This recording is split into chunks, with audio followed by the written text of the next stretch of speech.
that is that. Stuck. So fucking hard. Yo. What's going on? What up, Lex? Yeah, crazy, bro. Lamelo to Minnesota. Like,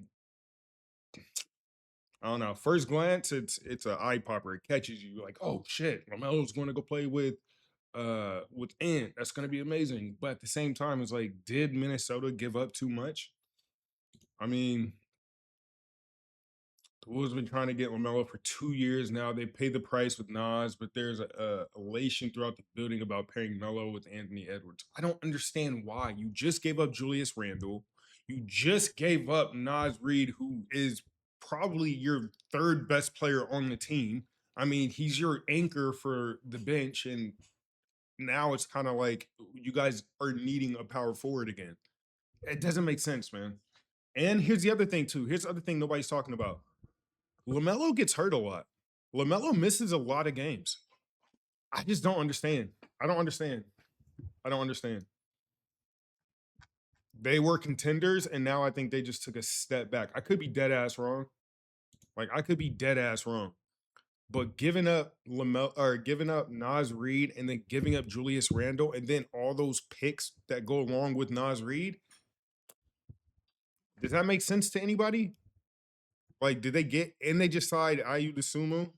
Come on, bro. He's gonna make everybody better. That's the thing that was missing. And then they just added the shooter from Duke too. Second round, I think. Oh, where is who are we looking for? Minnesota. Where's Minnesota? Am I tripping?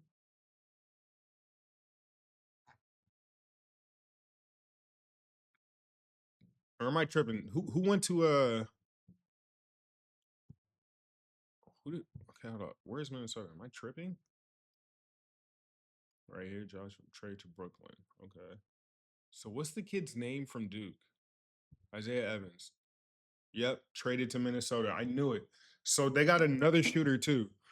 And he kind of reminds me of like, I mean, he's a decent shooter. He's a lot better than what's his name was, Rob Dillingham. But still though, I just don't know about this, bro. And you still have Terrence Shannon. This is too much, bro. This is a lot. I mean, unless they're gonna be playing small ball. But now I just feel like they need a big. They need a forward. Ooh, John Collins. John Collins could be good because he's not a dude that needs to take a lot of shots, and since they want to play through Lamelo or through Ant anyway, he could pair nicely with Rudy Gobert. I don't know. But I definitely was like, I don't know how I feel about this one. NBA free agents. Oh, do not want to go here. How do I get out of this? Close. NBA free agent rankings, the best players available. Number 1, Jalen Duren, restricted, a freakishly explosive big man with driving ability who can even short mid-range jumpers from time to time. He really specializes as a finisher near the basket and a rebound. Like, you need to set him up. If he doesn't have a good playmaker with him, he's gonna be a little harder to utilize. But because he has Cade, and Cade is just so good at doing everything, he makes him look good. But if you don't have a guard that can set him up, it's going to be harder for him to come by buckets. Not to say that, like, you know, his other assets won't, his rebounding, his defense, that will still be a factor, but offensively it'll be harder to use him. Yeah, 19 and 50, like even averaging 19 is crazy, but hey, makes it easy for him. James Harden, a surprising midseason move sent him from Los Angeles to Cleveland with the goal of being a deeper playoff run for the Cavs. That somehow came to fruition as Cleveland didn't make it to the Eastern Conference Finals, although getting older, his game seems to appear to aging almost shockingly well, which not many expected. Still an excellent shot maker. He I don't know. They failed to leave out the fact that for some reason he just doesn't play well in the playoffs. They went to the Eastern Conference Finals, but like he didn't do well, really. He could have played a lot better, and he's known for playing a lot better. He's made 400 million. Insane. Agent, Silverman, Troy Penn. He got 3 agents.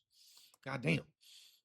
Norman Powell. So here's the thing. So once they made that trade for Giannis, everybody was thinking that Norman Powell was going to stay with the Heat, but I just don't think they have enough money.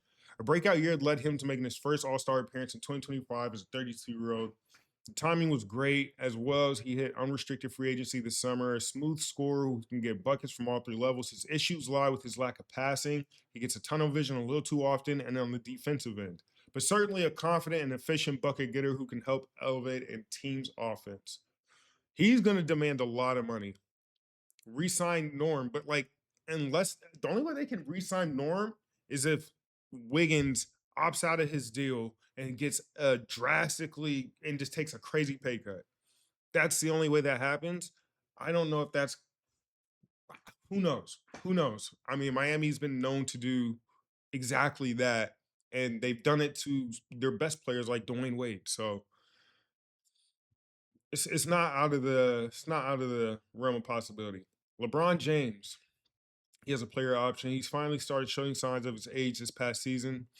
The advanced analytics reflect that, but he's perfectly understandable considering he's 41 with 23 seasons of wear and tear on his body. Even so, he remains highly effective as a scorer, rebounder, or playmaker, just no longer at the levels of his late 30s.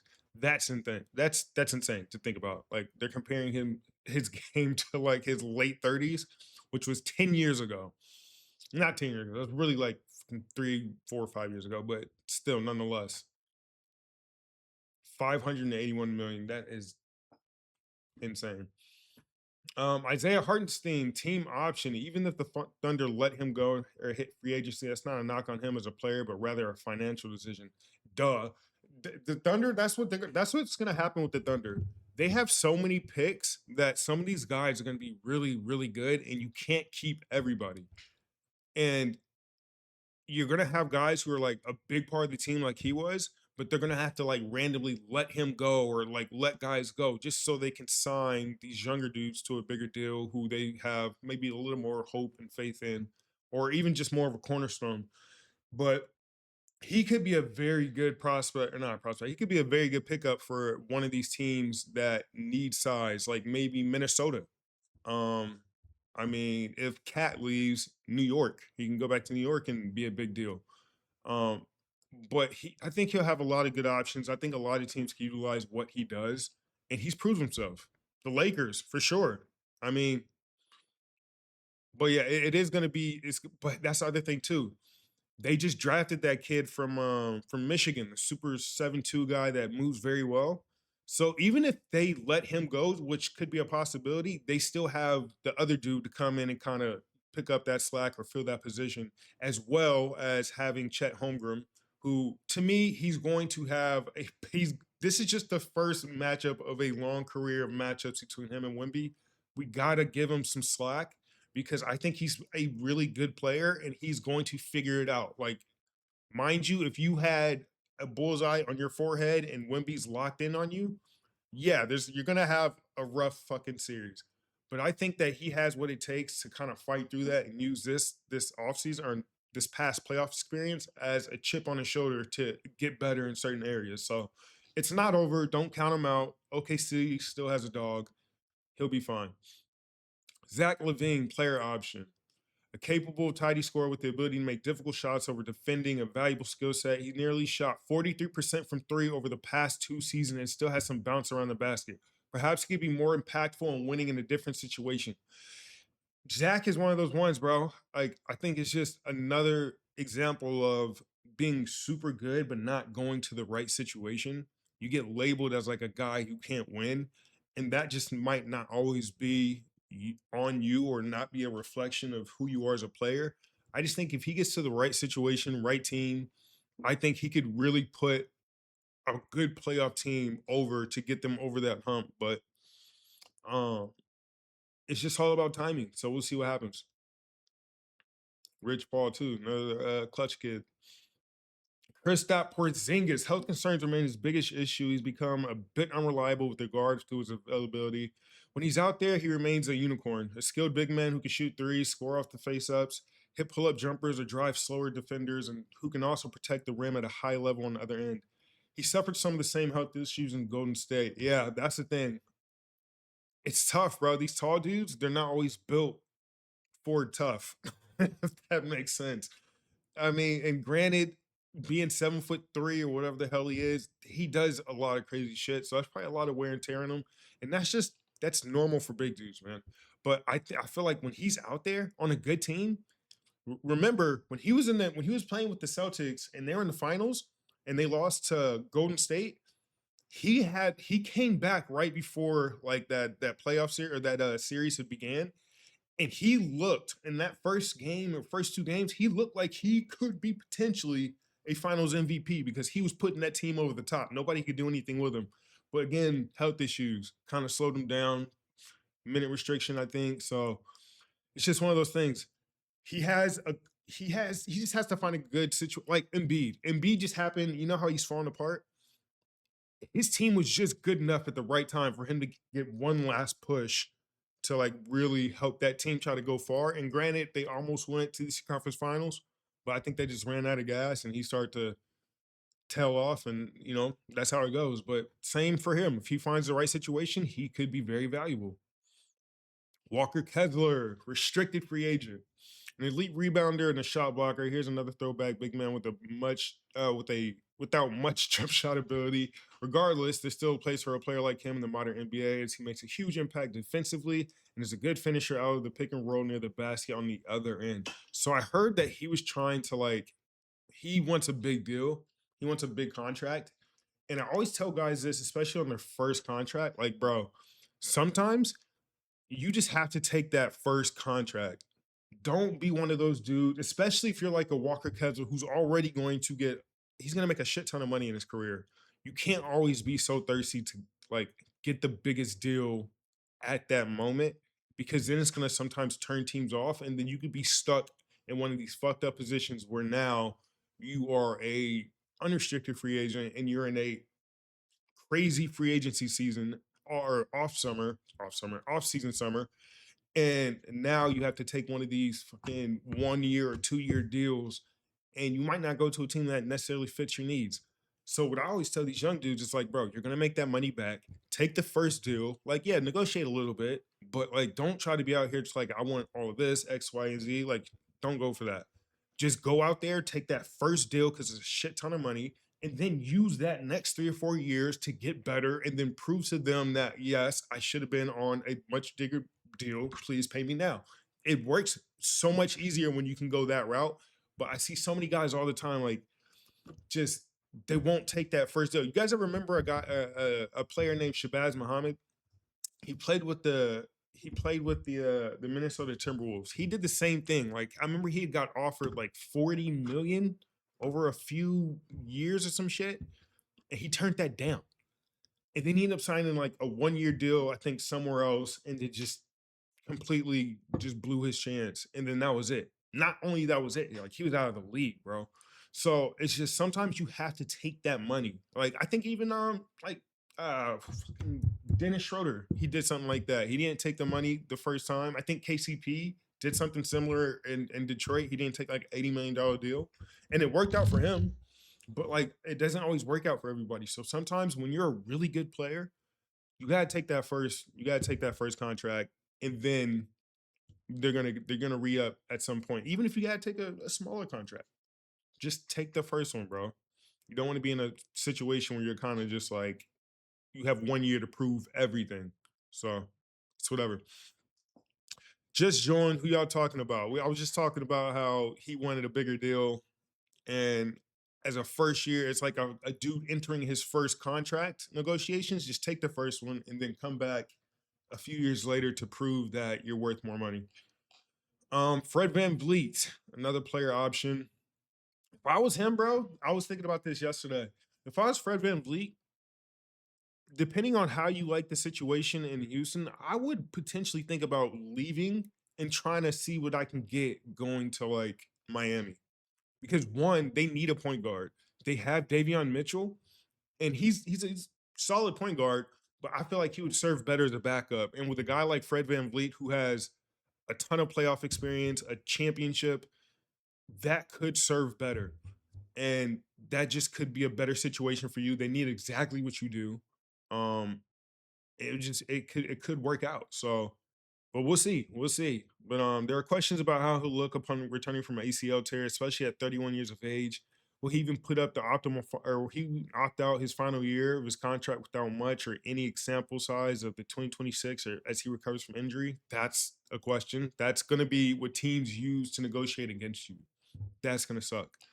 Either way, he's healthy. He's a bulldog of a point guard who makes a two-way steady impact. Yeah, man, that sucks. He's gonna have to. That's gonna be a tough negotiation summer, but it'll be interesting to see what happens. But like I said, I want him to go to Miami. That's just me. Kobe White, quick point guard with a great change of direction and pace skills, who can get to the basket and finish, hit pull up jumpers or nail shots from deep beyond the arc. He also is a plus distributor, which is valuable. Plus distributor just means you have a positive impact when you're in the game. That means you're not messing up, you're doing the right things, being where you need to be, and good shit happens. Overall, he's done well to develop into an entertaining, effective scoring lead guard. Was a great mid-season addition for Charlotte, which should help his next contract negotiations. I thought he was doing so well in Chicago, having a crazy year, and then he gets traded halfway through. And for some guys, it's easy to like, it's hard to kind of go into a new system halfway through and kind of carry that same rhythm that you had. It took him a little bit, but he showed a lot of sparks and a lot of promise, especially in the playing game. He was one of the reasons they even got to advance. So uh he should be okay, man. He should be fine. Mark Williams. I don't know much about this guy. I remember he went to Duke, but I don't really fucking know much. The former Duke standout is freakishly long-armed and bouncy big man who can finish just about everything around the rim. Forms a good defensive presence around the basket thanks to his size and length, and can really clean up on the glass. Lacks range on his offense, which means he probably can't score. Though has some injury troubles from time to time. He averages 11. That's not bad. But yeah, I mean, he might just have to just resign. He's restricted, yeah. So just take whatever they give you. take whatever they give you, bro. What up, bro? Sir Case, what's popping? 5 more days, we get free agency. I know, bro. Free agency is about to be nuts. I can't wait to see how this shit pops. Like, I used to always, even when I wasn't in free agency, it's like I'm looking at my clock and I'm waiting for teams because it's like it's like an avalanche, bro. Especially when you have like really big free agents that year. Like back in the day when LeBron was a free agent, it was like nothing moved until he made his decision. And then it was just like once he moved, it was like snowball effect. Boom, boom, boom, boom, boom, boom, boom. And that shit used to be like it was like holding your breath and then just taking one, just like trying to go under the water for as long as you can, and then barely getting back to the surface, and then you're just hit with another wave, and it's just everybody else falling in place. And it's like you either get in where you fit in, or you just fucking wait. You can't. That's the one thing too. You never had time to think about long-term decisions. It was always like, fuck, do I do this quick or do I not? Because they might pass up on me. They're trying to fill all these spots in because these dudes would take fucking weeks to figure out what they wanted to do. But yeah, insane. Tobias Harris, the journey. He's made 300 mil. That's fucking nuts.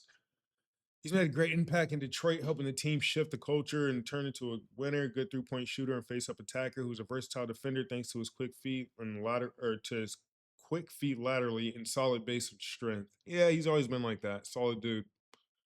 I don't know where he's gonna go. It's like hard to tell where all these dudes like this are going to go because you can kind of get them later, if that makes sense. But Andrew Wiggins on a player option. Like I said, I think he might, if the Heat can get him to opt out, they might have a chance at signing Norm, or if you don't sign Norm, going getting maybe Fred or just somebody like that. But somebody that fits the culture, because they don't go after guys that don't fit their program. Like they're not that type of franchise.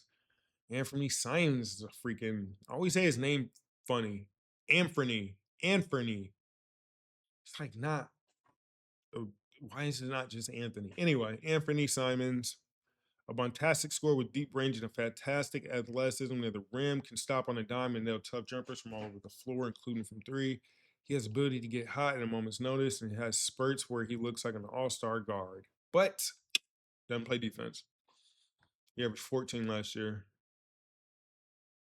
Benedict Mathurin. Peyton Watson, I think he's going to go back to Denver. Kaminga, it looks like he likes it there and they like him there, so I bet you he'll be back. Draymond. What do you think is going to happen with Draymond now that they got Yaxel Lundenborg? Do you think he's out of there? Do you think they're going to, go this route? Do you think they're going to try to re-sign him and trade him? It'll be interesting to see him. I think he survives, and I think he'll stay at least start the year out with them. But it'll be interesting to see how this goes. This guy's going to have a rough summer. Yeah, he's gonna have to prove to a lot of people that like I'm good, my head's on straight, I'm ready to play, I'm rejuvenated. Because if he doesn't, teams are gonna be turned off from him, bro. I didn't watch a lot of Laker games, but times I did, he would either be an all-star and they're praising him, and everybody's like, "Yeah, go Dre, go Dre," or it was just like, "Is he on the bench? Did he just walk to the back of the locker room? Where is he? I haven't seen Dre on the bench. Like, where is he?" So it's like it's one or the other. But the Lakers desperately need a big man. The player option. Oh, okay. So he's coming back. He's coming back. Nikola Vucevic. He only made 200 million. Well, only 200 million. I feel like this dude should be making like 300, 400. He's that good. But again, situational. He spent most of his years on an Orlando team that couldn't do anything. And he also was in Philly for like the first year. So it's just like he hasn't had a lot of good luck. And also he's with the Chicago Bulls.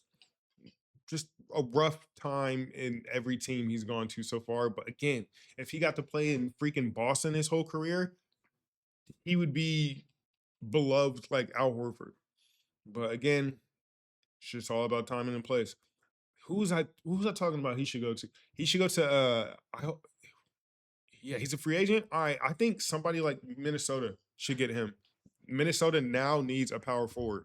He doesn't really shoot the three that much. He can stretch it a little bit, but he does exactly what you need. He sets rebounds. He can finish at the rim. He's physical, like, and he can run, like, and he's a good pair off of. It'll be tough off of Rudy Gobert because then you just have two guys in the paint that can't do much, and that's probably. But I mean, at the same time, if you have more shooters like the kid from Duke, Lamelo, um, they should be fine. But who knows, man? Who knows? Kevin Porter Jr. Player option. He's going back to Milwaukee. He's going back to New York. Who knows what he averaged this year?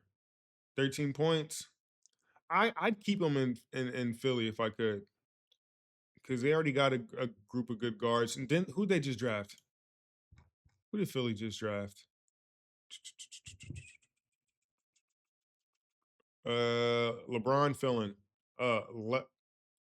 Why did I say his name so fucked up? The other guard, the other 6'2" guard, that's kind of like Maxi. Um, yeah, they should maybe sign him, pair him up with him in the secondary unit. It'd be like a little better of a campaign. Tari Eason restricted. He's probably gonna get a deal to go back. Kelly Oubre. Who knows? A bunch of teams could use what Kelly does. Who knows?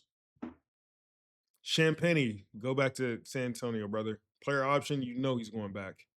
Team option, they'll bring him back because who else? Who else are you gonna get? Colin Sexton. I saw somebody yesterday talking about how like they think that he's a really good guard, but again, just been on bad teams. And he should, if you gave him an opportunity on like in a playoff contender, he could really do some damage. Hell no, Grimes got this team. Shams tweet 3 years, 74 million. Who? Shams just tweeted?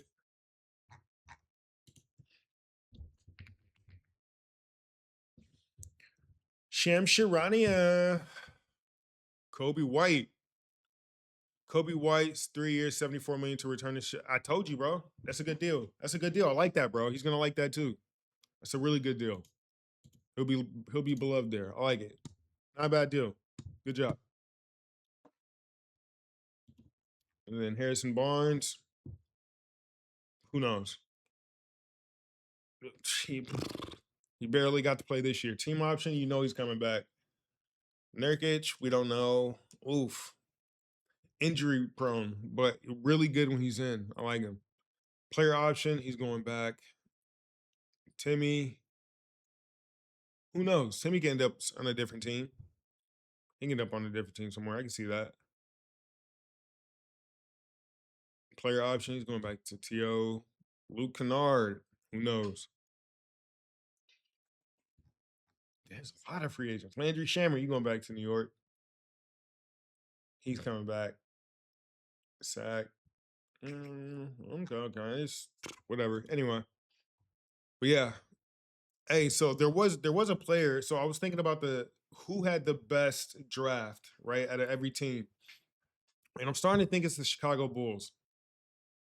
Because there's a kid I think I overlooked, and I saw some of his film last night. What's his name? Sorry, it's Dalen something. Dalen Swain. Yeah. I was watching this kid last night, and I was realizing, like, damn, he looks like he could be a steal of the draft.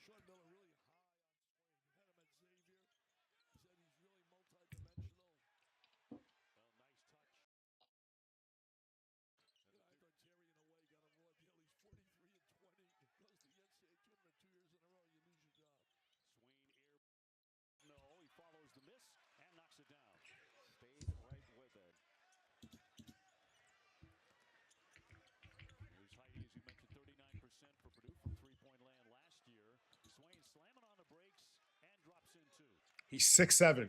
I like that size. I like that size.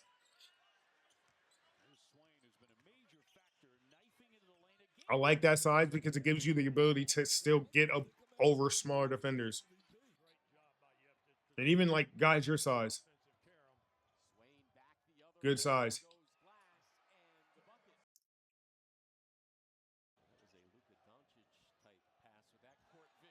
Good defensive instincts.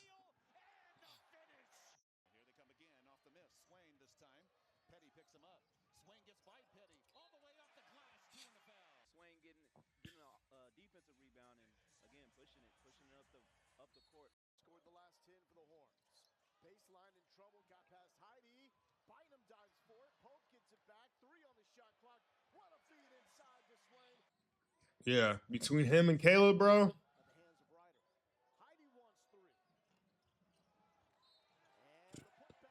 He's one of those dudes like an OG Ananobi. He reminds me of like a little bit of like a JD McDaniels. He has a solid handle.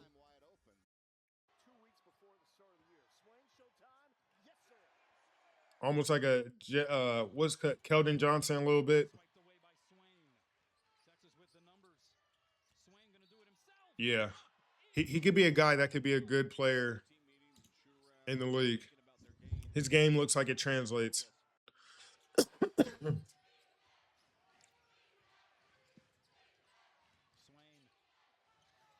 Yeah, he's a freshman. He'll get older. He'll get stronger.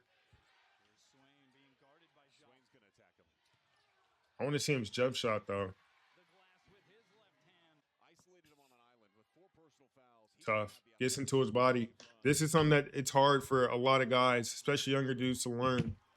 Trying to get to the body, trying to finish, especially in a tight situation like college. Look how much space there is in college. There's not much.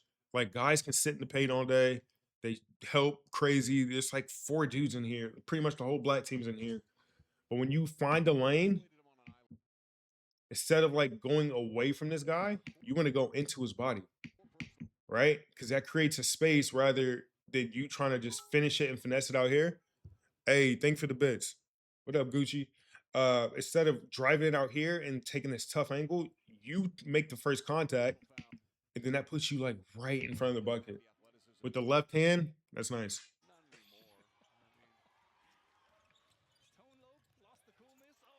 Okay.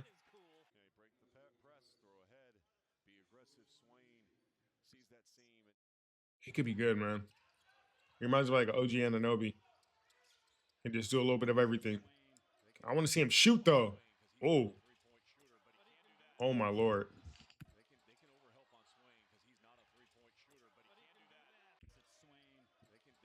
This is such a good move. I always try to teach younger kids, like, yo, hit people with the little shimmy. A jab, it's like a It just gets people off rhythm. And look, just that quick little move puts them a step behind.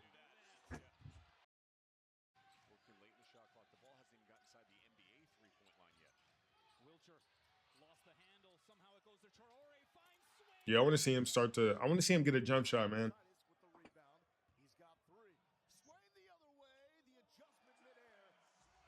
Nice control. Out of control, because most guys just try to take off 100 miles and running and try to figure it out.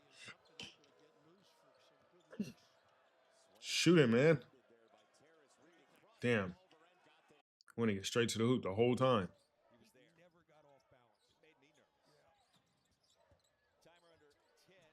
Tough. He tried to dunk that too.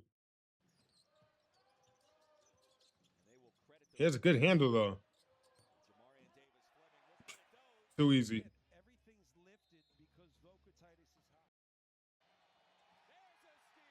Yeah, he has good size on him, man. 6'7". He's gonna put on some size the older he gets.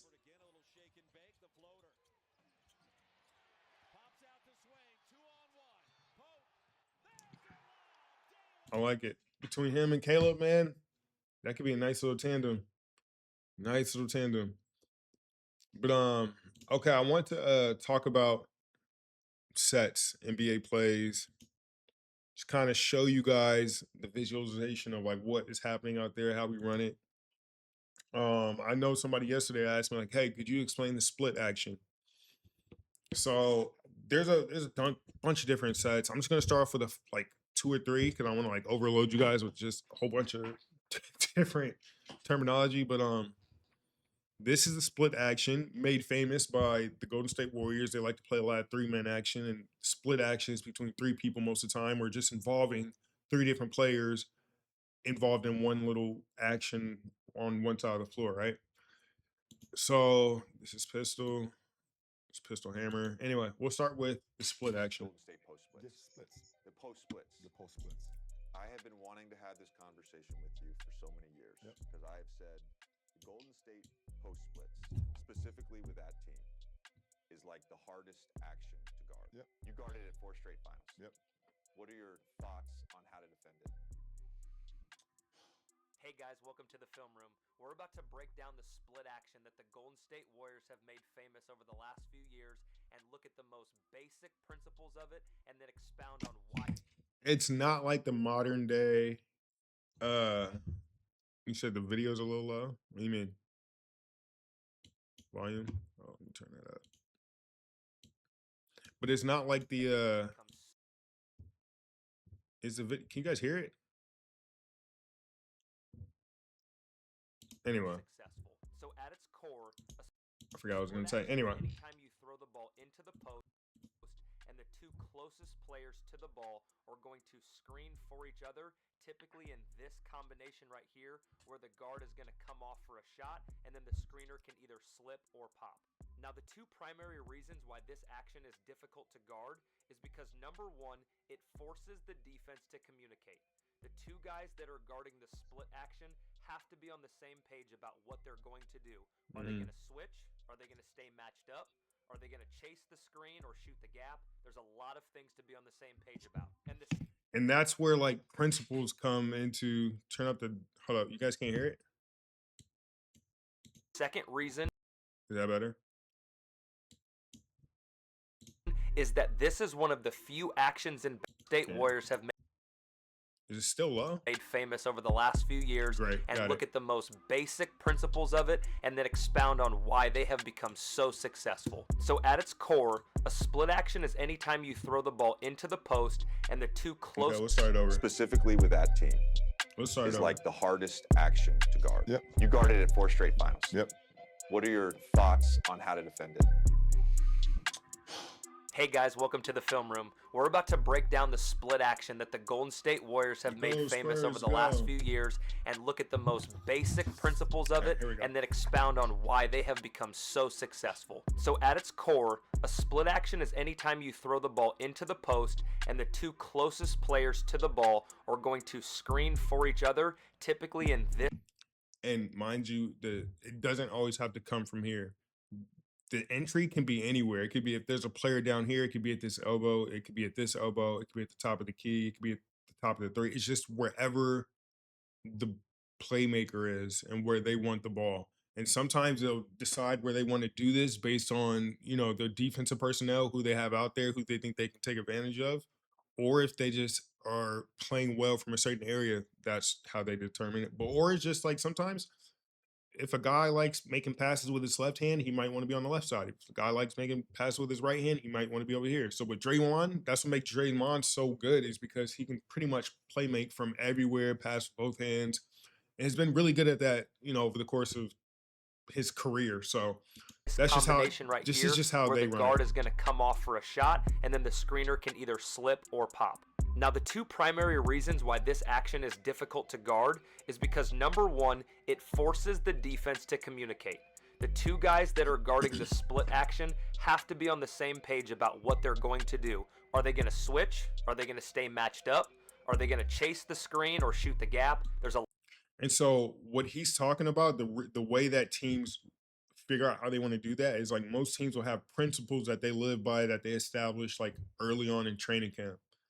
And some teams are like, hey, when we get to a guard switch, we're not going to switch. We're going to go show and get over. Or some teams are like, hey, we're just going to switch the guards, so we just take that whole action out of it. It's just depending on whatever the coach likes and whatever his, mentality is towards, that set. lot of things to be on the same page about. And the second reason is that this is one of the few actions in basketball where it becomes very difficult. And that's what I'm saying. So a split action is the same as a 3-man action, but you can involve so many different people. Like this is just the playmaker. So let's see what this To let's see see what your the man Warriors do. and the ball. As they go into this split action, not one Sacramento defender can see the basketball, and you will continue to see what a So look, and here's what it is. Right now, he came off this big one because if he's open, give it to him. If he's not, I'm sure he'll cut through or do whatever. But then the play keeps going. They have another action where he gets out, and I'm guessing challenge this is. he can come off here or this guy, because they know look, they're all worried about this. He can just slip. So it's all about cause and reaction. It's not so like, oh, we're gonna run it like this every single time. It's just like run it until we figure out, or until you can make a play. And if you see a slip, go for the slip. If you see a back screen, go for the back screen. If you see a wide open shot, pass it to do for the open shot. But it's just a reaction type play. For the defense every time this action is run. Now, the most common way to run split action is to set what's called a guard screen. But the problem with that is that now the It works better with these two because these are the greatest shooters ever. So you have to play them to their body. You can't like switch this one and one guy just waits for the switch. No, you have to like stay attached to them the whole time, or they're going to get open and they're going to get that little bit of space that just they can get a shot defenders off. of the split action are also guards, which makes it easier for them to switch, or if they want to fight through a screen, they're much better You see what I mean? Like at doing it, which ultimately they even to switch. They'd even switch. or if they want to He just went over, but the thing is, he has to show. He has to have like a little bit of pressure right here because fight through a that's too much, bro. He's already looking at the basket and the ball's in his hand, and he's still trying to catch screen, up. they're much better at And then you don't want to foul him. doing it, which ultimately leads to difficult shots, and that's what we're trying to avoid And he still shooting in fouled our him. offense. So what the Warriors started doing years ago is they would enter the ball from their 5-man to their 4-man. This is now going to make it easier for them to get their guard open because as this screen is set, a typical 5-man is going to And that's the other thing too. Yeah, the 5-man. So does a 5-man want to show if he gets a good screen on him? Does he want to show up here? Because if he shows and he slips, hang out down in the paint, which opens up these catch and shoot shots. And this one adjustment has created hundreds of open shots for Steph and Clay over the years. As the ball gets thrown in from the 5-man, notice how Christian Wood is standing in the paint. And they know that Steph's defender has to chase him because he's such a good shooter, and there is absolutely no chance that he's ever going to shoot the gap. So Steph comes off tight to Kevon Looney's screen, and now look at how much more open he is than the last clip we saw when it was a guard to guard. So that's the other thing too. That's what makes like the good shooters, the great shooters, really good, is because it feels like you can't guard them because they're patient. Even though the game is going really fast, look what Steph does. Shoot the gap. So Steph comes off tight to. So as the ball gets thrown in from he even the trips a 5-man, little bit. notice Right? how He trips. Christian Wood is standing. But that's fine. In He the doesn't paint. just take and off they running. know that Steph's defender has to chase him because he's such a good. He doesn't just take off running. He kind of waits. He just kind of gets him in position to like set him up. He gets a little push off, and then look at that, bro. He can't go under. He already died on the screen, and look how much space there is for that wide open three. Amazing. The guard. So if you run split action and you've never done it with the 5-man entering the ball, I would highly recommend that you give this a shot. You will be amazed at how many more open looks you get. Now, you might have an offense where the goal isn't to get a bunch of kick out threes. And that's just this look how quick that happens. Now, you might have an bro. offense where the goal isn't to get a bunch of kick out catch threes. and shoot is like this offense also creates a lot of opportunities for slips, and that's the next thing we're going to talk about. And where we're going to start is that topic of communication. As Sean Livingston goes to set this split action for Clay, there is miscommunication. So now they know. It's like, all right, he's hit us once, he's hit us twice with him just coming over here. Communication with the defense because both. So now they're both like, all right, I got to show a little bit. And this just might be when teams show. This might be a team that's just like, look, we're going to show on the guard to guard and not going to switch it. Defenders are worried about Clay getting open, and that's what opens up this slip for Livingston. So watch this next example. As the ball gets thrown in, the defense is actually mismatched right now, where the 5-man is guarding Clay and a guard is guarding the 5-man. So he's probably thinking like, oh, I'm just going to get back to mine, and he's out of position. So their intent is just to switch this screen to get back to like matchups, but Jordan Bell anticipates that, and that's why he slips. And then on the catch, he recognizes the help defense. It's all about keeping him in the 2-on-1, right? So he created the mismatch, or he created the advantage to get the 2-on-1. Keep him in the 2-on-1. He sees that Draymond's coming because his man has to step up because he got burned. Up and dishes it to Draymond for an easy dunk. But where it gets tricky is that the guy receiving the screen also has the ability to slip as well. So notice how Clay puts his hand right on the shoulder of Kyle Kuzma because he knows that he's trying. He's doing that because Kyle Kuzma is too high. With a guy like Clay, you have to be behind his foot right here. Not so he can just run in front of you, but you want to kind of guide him over this, right?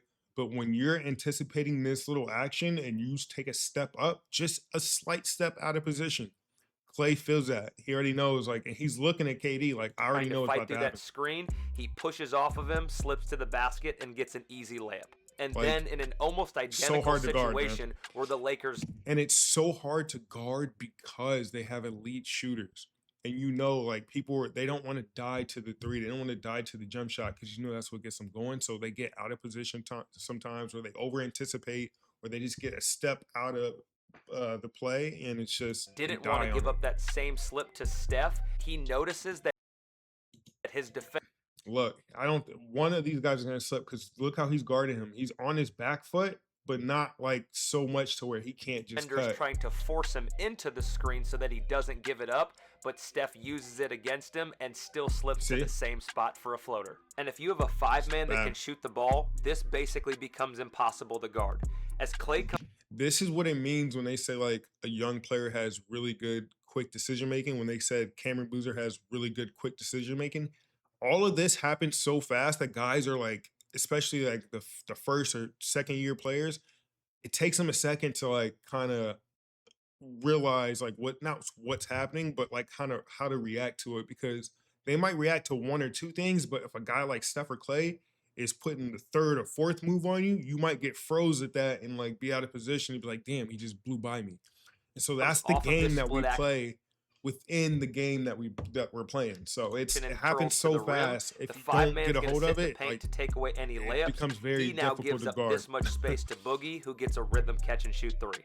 And one more thing I would leave you with when it comes to slipping out of split action is anybody on the court has the ability to slip, because like we talked about, it's really difficult to see ball and man against this concept.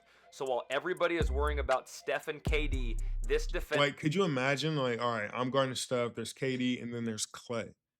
Like, you just, like, they're worried about, like, one of these three are going to score it. I have to stay to his body, and you're so locked up on, like, trying to stay up with him that you get out of position easy. gets caught looking at the ball for half a second, and that allows Clay to get behind his vision and get an easy slip for a layup. And it's just that easy, bro.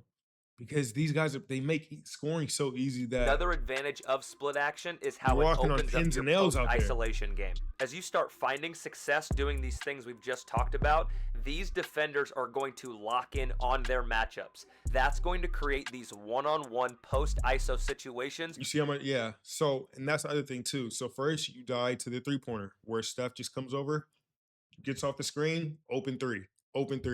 And then you're like, all right, somebody help. Be up on that when he gets a three. The guy helps, they start slipping. So now you get to a situation where you are worried about the slip, the open three, that you're starting to get hugged up on your man. And then sometimes, because they play small ball, they can get these mismatch where Kyle Lowry ends up on Draymond Green, or they get a smaller guard ended up on Draymond Green, and they can use that as an ISO. Look at all this space that they got.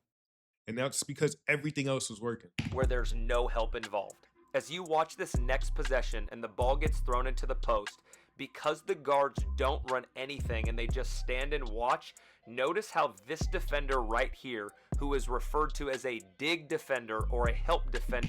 So this is the dig, this is the nail, right? So this is our shell drill in defense. We do this to start, training camp. It's one of those like elementary drills that you got to do, those fundamental drills that like, we're professionals, we know what we're doing, but you have to do this because it makes a world of difference, because you can start to forget sometimes or just get out of whack. It's like driving a car.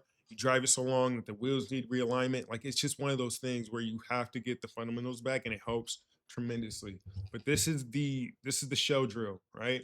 You don't necessarily want to be hugged up on your man when the ball's on the strong side and you're on the weak side. You kind of want to be a step over. Same with him. He's going to back out here. He has to be a step over because he's the low man. He's help, he's the nail, and he's the dig, right? When you double team from this position. Some guy, you can't, based on different coverages, sometimes you can go from here, but we like to double team from here because this first pass out will still be guarded. If they make this pass out, it's up to this guy to help, and then it's up to this guy to help. And whoever went on this double team is going to be the first guy to come back and get the low man weak side. I know I just spit a lot at you, but that's just how has the ability the to offense get in there and defense make works this in the league. post-isolation very difficult. But then when you watch the contrast of this possession, Clay never worries about a help defender because everybody is worried about guarding the split action. So just by then at the same time, you can use the split action as what we call fluff, which is just like a fake action that it's giving this person space to create. We're doing this just to occupy the defense. Consistently doing. What can you say about the Lamelo in Minnesota with Ant? I was just saying this earlier. Like, I don't really know how that trade is going to work out because Minnesota just gave up Naz Reid for Lamelo, which is the anchor of their second unit and one of the best big men in the league, one of the best six men in the league. And then they also just gave up Julius Randle. So now I feel like they're lacking size and they're lacking that point forward position that they've had over the years with Julius and that they've had with Cat. So it makes me a little skeptical on how they're going to, play, unless they're just going to play, one out. They're going to play 4 out, 1 in with Rudy, or they're going to just move Jaden to the 4 and have him just playing the 4 spot the whole time. But I don't know. I'm a little skeptical. Maybe they have a vision. But I definitely think that they were a team that was fighting to be a contender and that they might have just taken maybe a half step back. But I don't know. Free agency is coming up. There's some good power forwards out there. There's Tobias Harris. There's John Collins. There's Kelly Olynyk. There's a Kelly Olynyk, Kelly Oubre. There's a few guys out there that could help him. But I don't know, man. I just don't know. Any player at the top of your head that could trade Dante's contract for right now? I don't think anybody's going to want to trade to do that trade because he's coming off an Achilles injury. You're going to have to really, I don't know. You got to see how he does before you trade him. You have to give him like at least a season to come back into play and to get, under his feet under him. No pun intended. But yeah.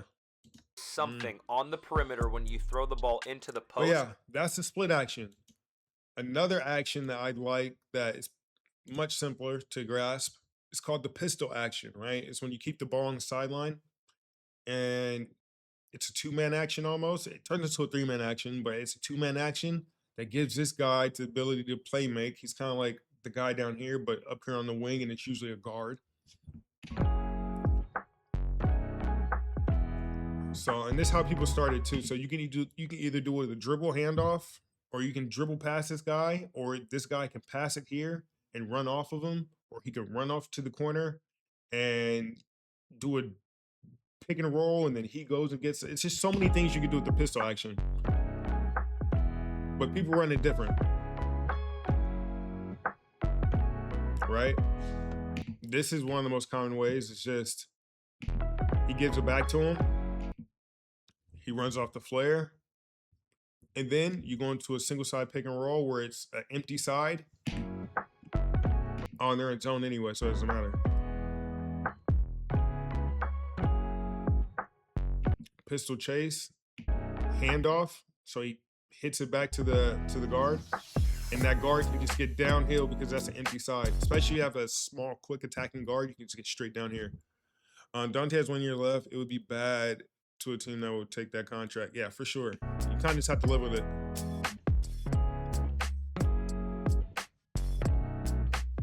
Yeah, with small, quick, athletic guards, it's something you can do. Pistol chase. Yeah, it's the same thing. It's just with Steph. Instead of getting the DHO to dribble it, he can just shoot it. Yeah, most guys will just do this. They'll drive it and then make a play.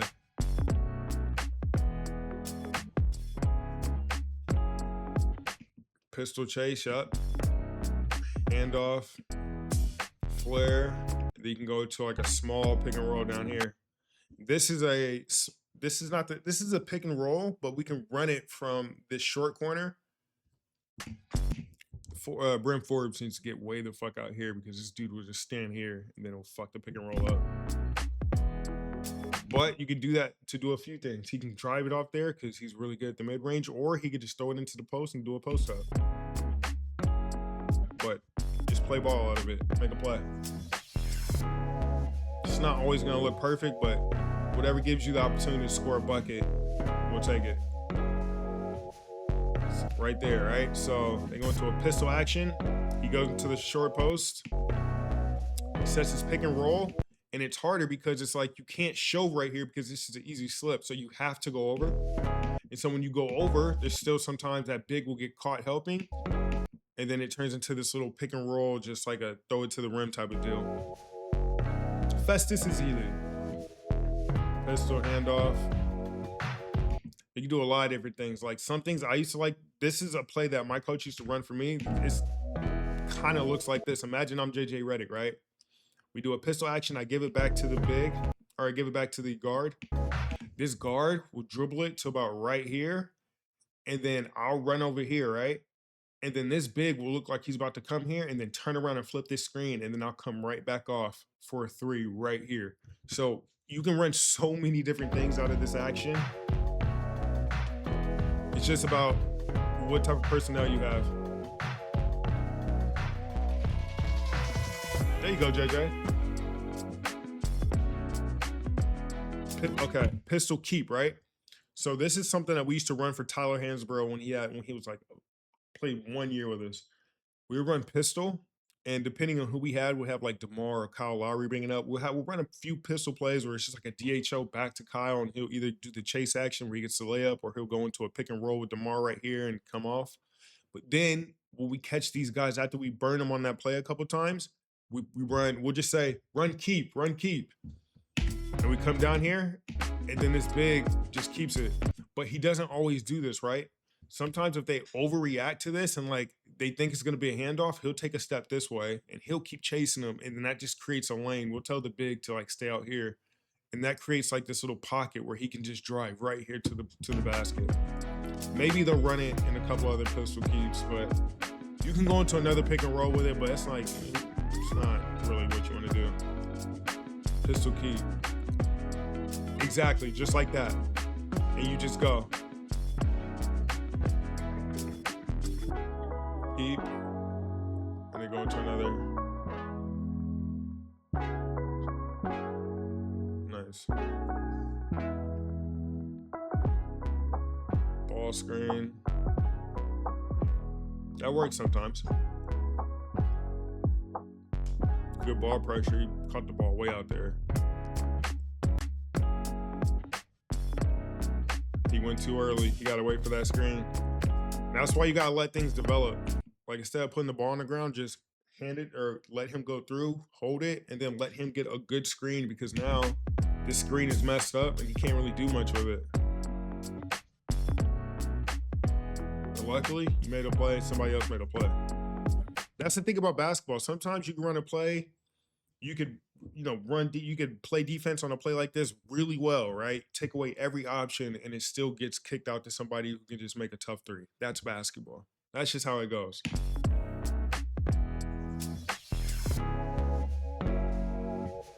This isn't so much of a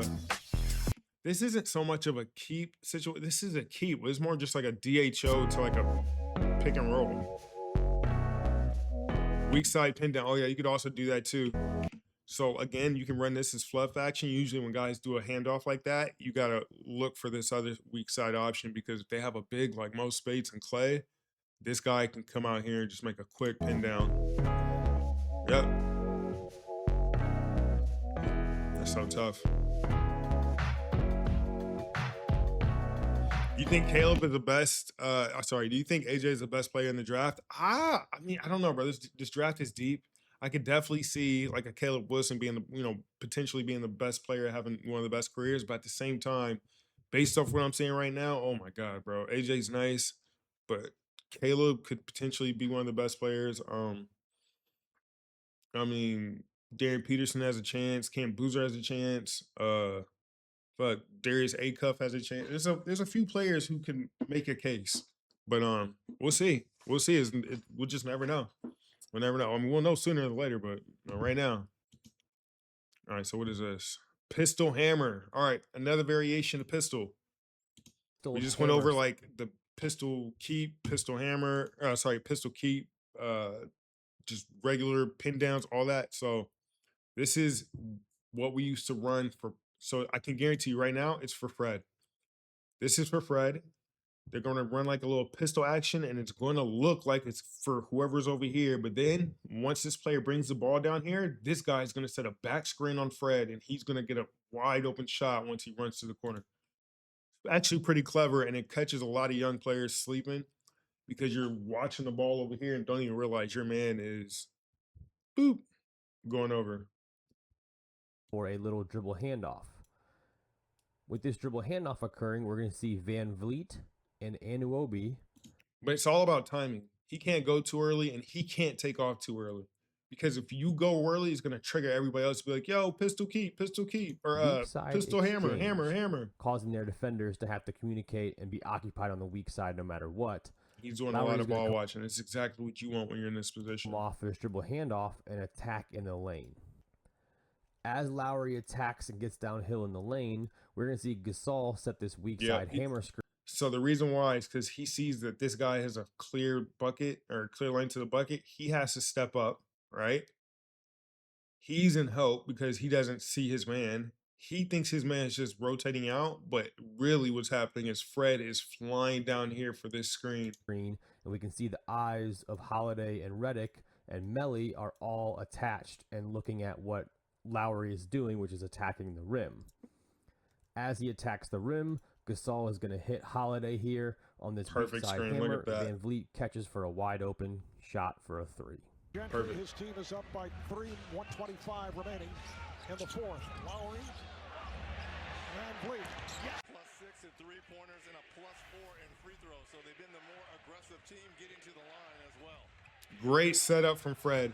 Even though he didn't get this, but this is what you, when you know the ball's coming to you, like when you're like on your knees and you're like getting ready to go, like most people take that as like a trigger sign, like, oh, okay, watch him, plays for him. But look at Fred, like his setup is amazing. He looks like he's just standing around and boom. Even though it's all on Kyle, that was a great play. Great setup. Klay Thompson's got 15. It's for Danny. Warriors up by 2. Under 4 to play here in the first half. Hey, thank you for the prime sub. Another dangerous pass.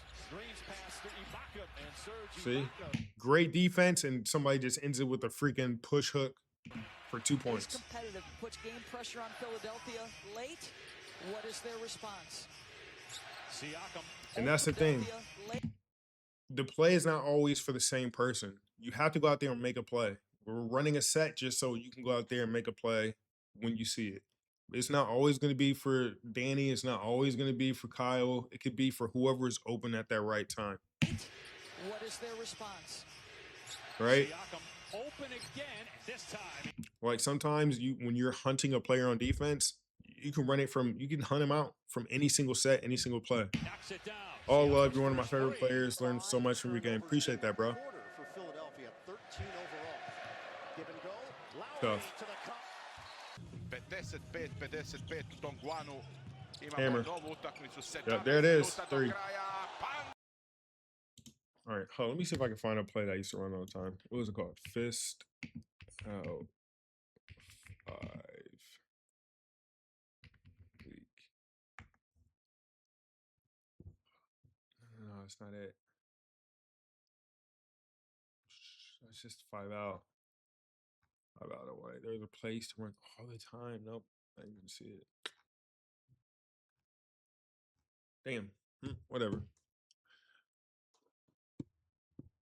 How do you respond to teammates who don't listen? You got to have those. One, you got to address it in practice. 2, address it to him personally when he's kind of by himself, so it doesn't seem like you're singling him out. And then 3,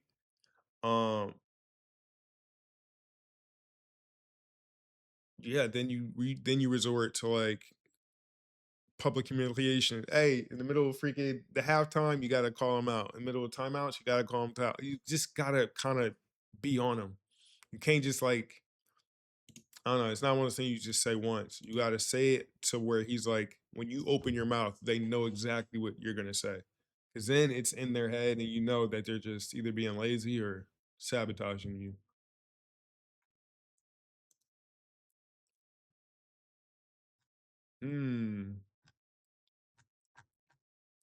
I don't even know what to look at anymore. Hold up. Hoop pipes. Kobe resigned. It's good to see. I wonder what's going to happen with Ja Morant, bro. You think Ja is done? It's not looking great. It's not looking great, my guy. Is Ja Morant cooked?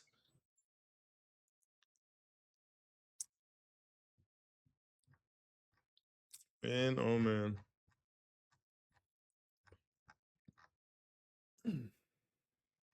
All right, I'm done. I don't even know what to, unless you guys want to watch me play video games. I have nothing else to teach you guys today. I have nothing else to offer.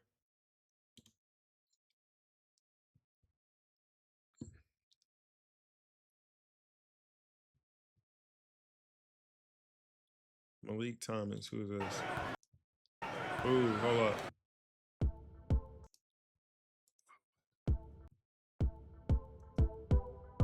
What is going on my YouTube right now?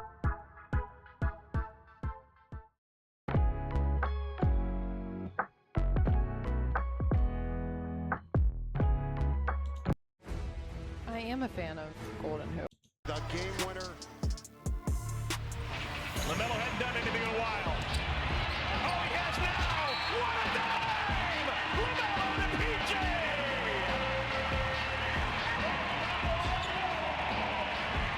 Only a matter of time.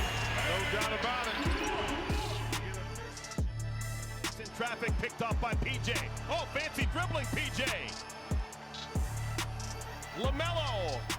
Yeah, his playmaking ability is unorthodox, but is unique. Oh, look what I found. Get in there. Like insane. Yeah, you take a bad 2-for-1 shot. Odds against you. This is the largest lead of the ball game. Lamelo doing his dance. Like he plays so unorthodox. It's super unique and super creative. I actually enjoy watching it. But it's just like it's like a mix of like new school and old school. He finishes like how Magic Johnson used to finish, like just like a weird flips and push shots, but like with a mix of like current and one mixtape movement. He's definitely 1-on-1. There you go. He did it, and the Hornets win. A little easier than 1.6. 15 points in 14 minutes of action. Ball. Like that's insane, bro. Can he be consistent though? He can be consistent. I just hope he stays healthy, man. Shoot it with as much. Nash is back there. He's only played in 19 games. Tyler Hero. Lamelo. Wonderful. He's nice though. He's definitely the best of the Ball brothers. Turn the corner, step back. Look at Lamelo right here. Gardner thought he was going to go under.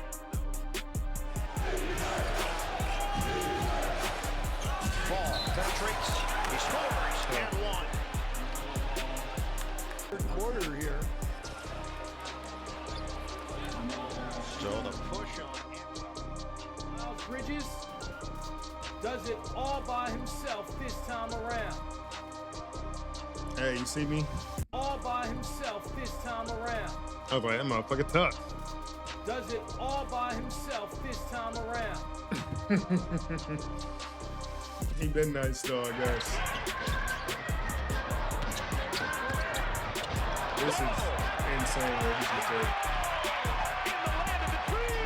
Watch this move by Lamelo. Turns it down the screen, behind the back. That's a travel still. That's a travel. He shot the first so quick, I'm not sure he saw the rim. I'm telling you, I don't know. I don't know, bro. I don't know if I believe in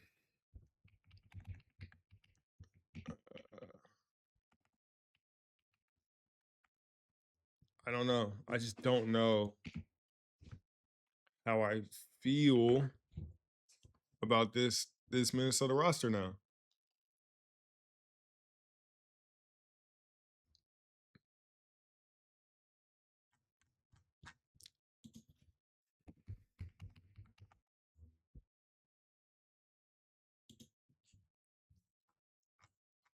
So we could be looking at they got the Wolves receive LaMelo Ball, Josh Green.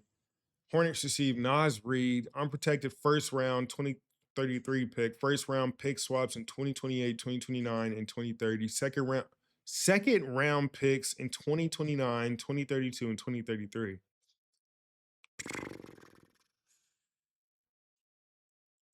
I don't know, man. You just gave up Nas and you gave up Julius. Nas was the anchor of your secondary, of your second unit. Julius Randle's like your point forward, and now you need another big to me. And another point, you need another forward. I would say like Tobias Harris, maybe. I mean, that's a good move, cheap. Not cheap. It's not gonna cost you crazy because I'm to a shorter year deal. I mean, he's probably used to that. Maybe more so Tobias than like a Kelly Oubre, but definitely like somebody who can come in and help right away. I don't know. I could be wrong. We'll see. Because we got to wait till we see the rest of these other teams. That's why you can't really make any decisions now because like when the season starts and all the teams are locked in and you got all the rosters locked in, then you can kind of predict a little bit more. Right now, it's just the calm before the storm. It's probably gonna be a wild off season. But hey, I'm here for it. It's gonna be entertaining. I can't wait. But all right, y'all. I'm gonna head out. Hope you enjoy this. I did upload my other video onto YouTube, so maybe I'll upload this one too. But yeah, I'll see you guys tomorrow. We'll see what else happens in the next 24 hours. I'm sure it's going to be interesting with the trades and the signings and, locking all the restricted free agents up. But it's going to be a good one. But like I said, go check out my YouTube, go check out my Discord, go check out my TikTok. I'm going to be pumping up all the content onto that. So I'll see you guys next time. Have a good one. Peace.